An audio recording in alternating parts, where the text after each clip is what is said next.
Dramatic twists of fate are an essential part of NASCAR racing. From chaotic overtime finishes to cars running out of gas on the final lap, Something's wrong. these race-changing moments are what keep us on the edge of our seat week after week. Unless, of course, you feel like your favorite driver is the one who consistently gets the short end of the stick. Yeah, I see. Oh, they're tossing full ones. I don't think they're throwing Pepsi then. Which begs the question, statistically, which NASCAR drivers are the luckiest and unluckiest? To be able to determine which drivers are most lucky and unlucky, you first have to determine a way to decide which drivers are the most deserving winner of each race.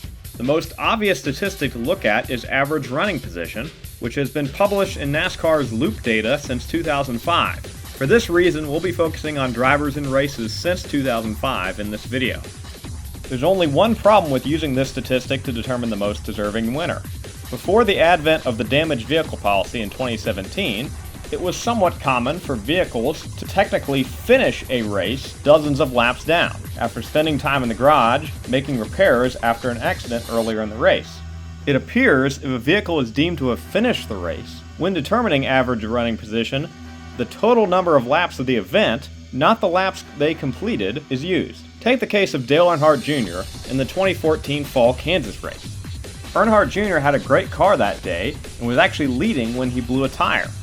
If you look at the number of laps he spent in the top 15, it claims that his percentage of laps in the top 15 is 45.7, despite the fact that 122 out of the 204 laps he completed were in the top 15, well over 50%. If measured against the race's full distance of 267 laps, that 45.7% is correct. Therefore, I created a formula using several Loop data statistics to determine the quote true average running position of a driver during the race. I won't get into all the specifics, but essentially it's looking at the number of laps the driver led, therefore having a running position of first, the number of laps spent in the top 15, the number of laps completed outside of the top 15, as well as some of the unique positions they're in, such as the start, the finish, the midpoint, and other points of the race given to us on Loop data. So with that, who are the luckiest and most unlucky drivers?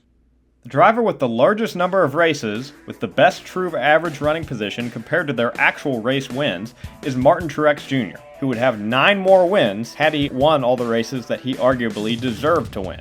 On the flip side, Carl Edwards is arguably the luckiest driver in NASCAR, winning 28 races compared to having the best true average running position in just 16, a difference of 12. With that being said, I would argue we should be looking at the percent difference compared to their number of race wins versus the difference in number of races.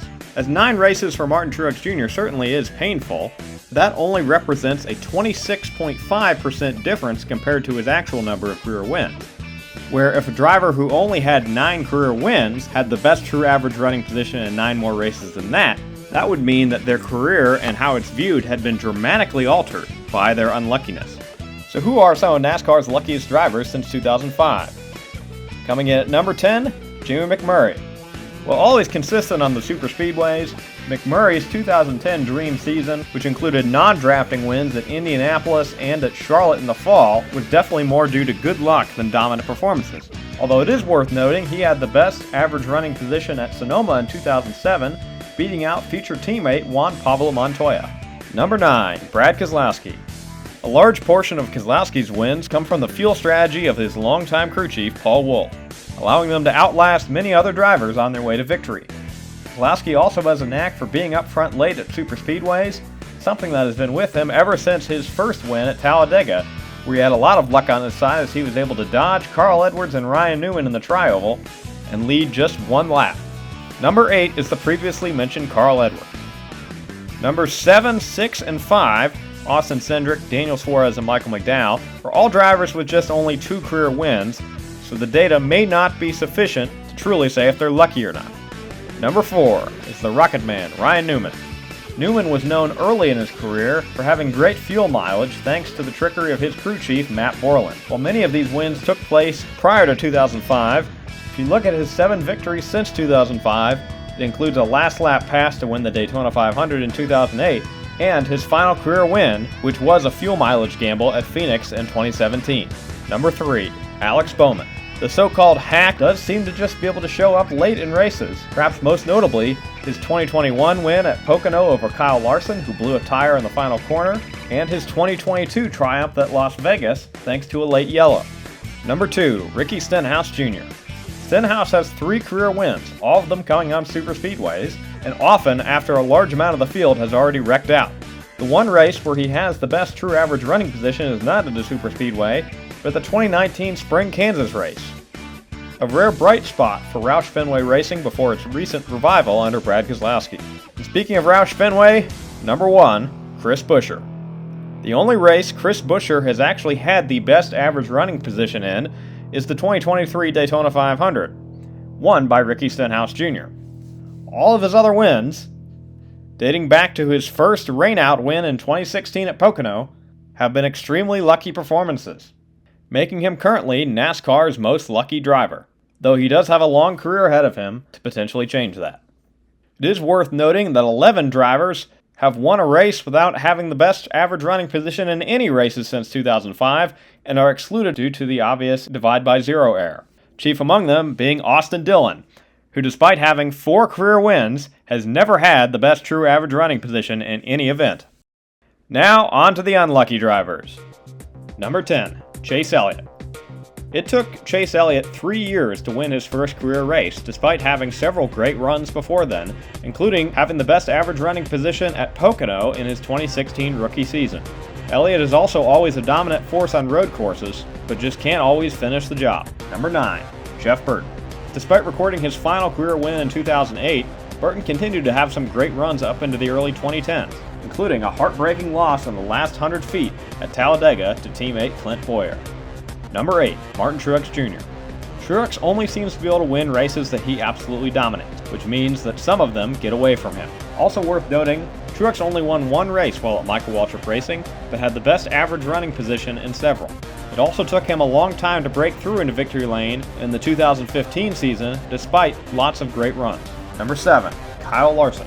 Whether we should attribute Larson's lower win total compared to number of races with best average running position to bad luck or his aggressive driving style is debatable, but certainly there would be a case for the former, as Larson has been known to push his vehicle too hard in pursuit of victory, such as in the 2023 Homestead race, where he plowed into the pit road sand barrels fighting for the lead. Also worth noting, in his 2021 championship season, he had the best true average running position in 13 races, although notably, not in the season finale. Number 6 is a lot like Larson, just with less career wins. Tyler Reddick. Reddick, like Larson, is known for his aggressive driving style, see Darlington 2024, which, combined with his tendency to ride right up against the wall, gives him a slim margin of error even when he has a great car. Number 5, Eric Almirola. On paper, Almirola's tenure with Stewart-Haas Racing looks worse than it actually was. Particularly in the 2020 season, he had 2 great runs in the summer at Pocono and Kentucky, which he lost to teammates Kevin Harvick and Cole Custer, respectively. Number 4, Dale Earnhardt Jr. Take some solace, Junior Nation. Junior definitely lost a few that he deserved to win, including his 2014 defeat at Las Vegas after running out of gas on the final lap, and whatever the end of the 2015 Fall Talladega race was.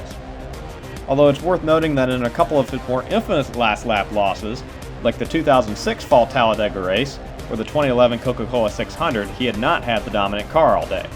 Number 3, Chase Briscoe.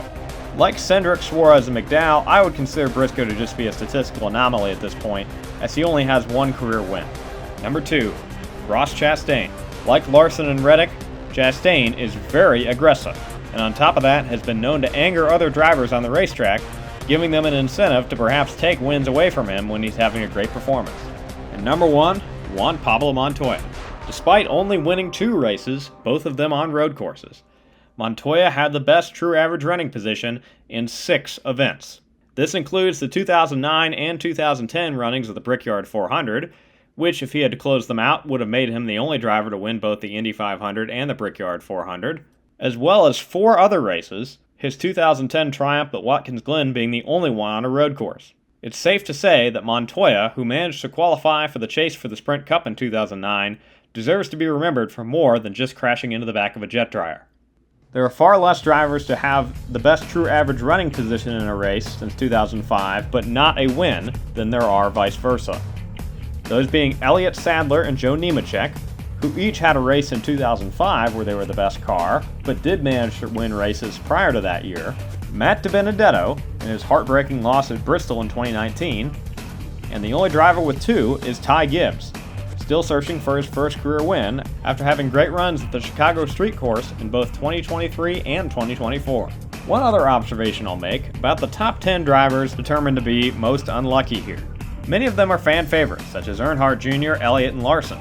Perhaps there's something to that. People like to root for underdogs, not the person they perceive to be getting more than they deserve. So there you have it. Since 2005, Juan Pablo Montoya is the most unlucky driver in NASCAR, and Chris Buescher is the luckiest. All of the data used in the making of this video is now available to Patreon subscribers. I'm interested to see if you agree with these conclusions in the comments section, and be on the lookout for news about Fork in the Road Season 2 coming soon.